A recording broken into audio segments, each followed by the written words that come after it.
Crossbows, one of the most famous weapons from medieval times. We see them in these historical movies all the time, but what are they really as deadly as we thought they were? It was not until the 14th century that the longbow emerged as the supreme and dominant power on Europe's battlefields, particularly in the hands of the English and their Welsh subjects. The English longbow became linked with men's skills in Wales and Cheshire. The simple design consisted of a slightly bent wooden bow, as tall as a man, with extraordinary range, force, and accuracy. It required experience and talent, as well as enormous strength, because the bowstring had to be drawn back more than 30 inches before firing it. They were crafted out of a single yew tree limb.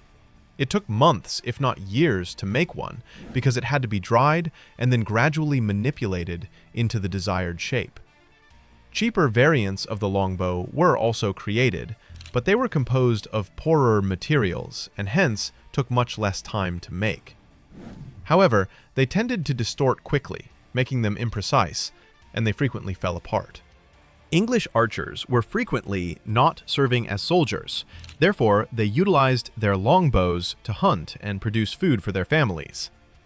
Most wanted to make a prudent investment by purchasing the greatest quality longbow they could find. The longbow required substantial training to operate, which was one of the reasons it was not widely adopted in Europe. But England recognized the actual significance of the weapon, enacting laws promoting regular archery practice, and even instituting taxes to help pay the unique wood required to create them.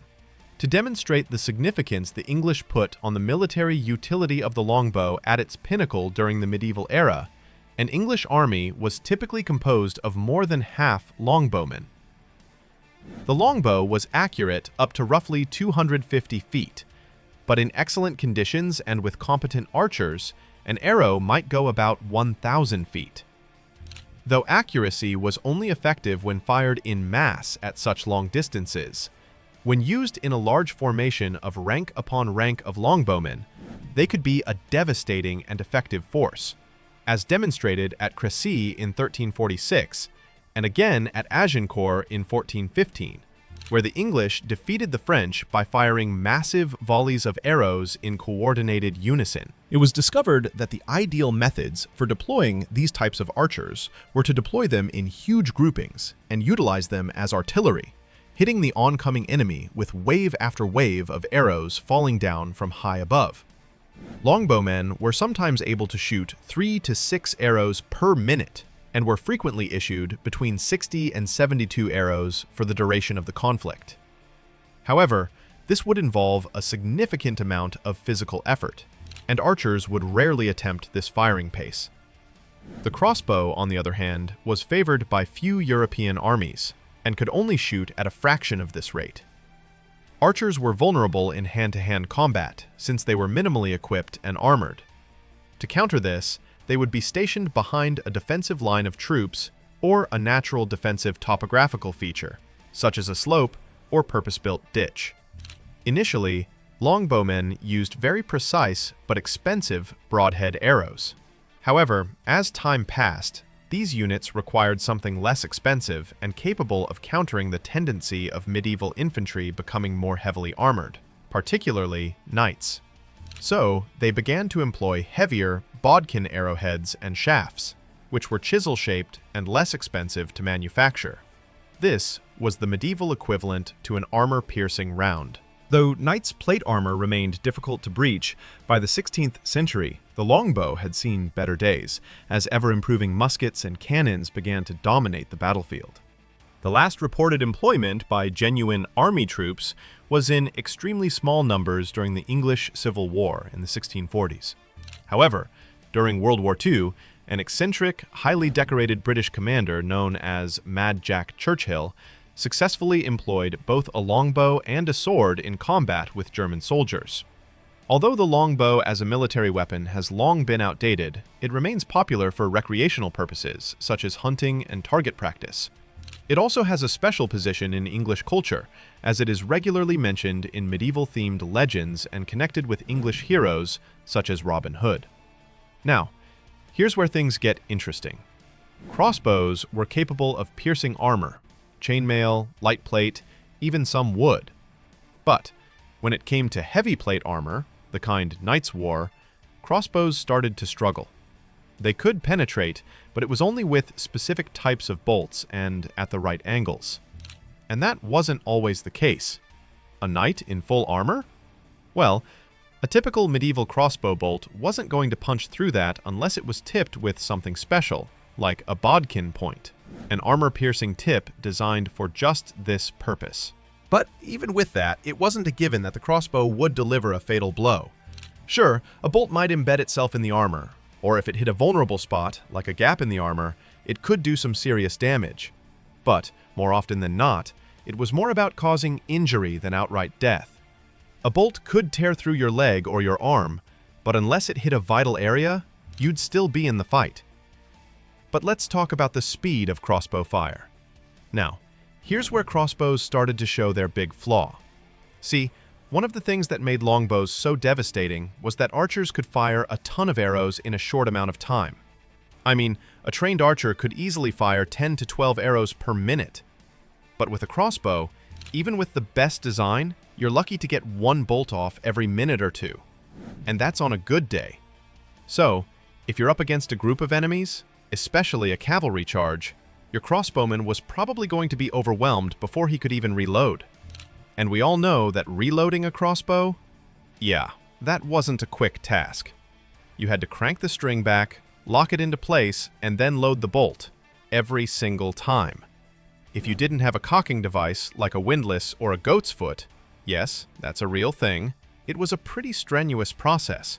And that was a big reason why the crossbow was often used in large formations, or behind protective walls, or with a bunch of infantry surrounding them. They needed that cover because, on their own, they were pretty vulnerable. But that's not to say the crossbow didn't have its moment. In fact, when you put a bunch of crossbowmen together, you could make a pretty impressive wall of firepower. The way they'd shoot in volleys, one after another, could cause chaos on the battlefield. If you were facing a mass of crossbowmen, imagine thousands of bolts raining down on you all at once. It wasn't about speed. It was about overwhelming your enemy with sheer numbers. This was where the crossbow shined. It could take down entire formations, break through ranks, and create massive destruction. And let's not forget the sheer psychological impact of seeing all those bolts heading your way. It wasn't just the physical damage. It was terrifying. But let's dig deeper into why the crossbow could be so deadly when used right.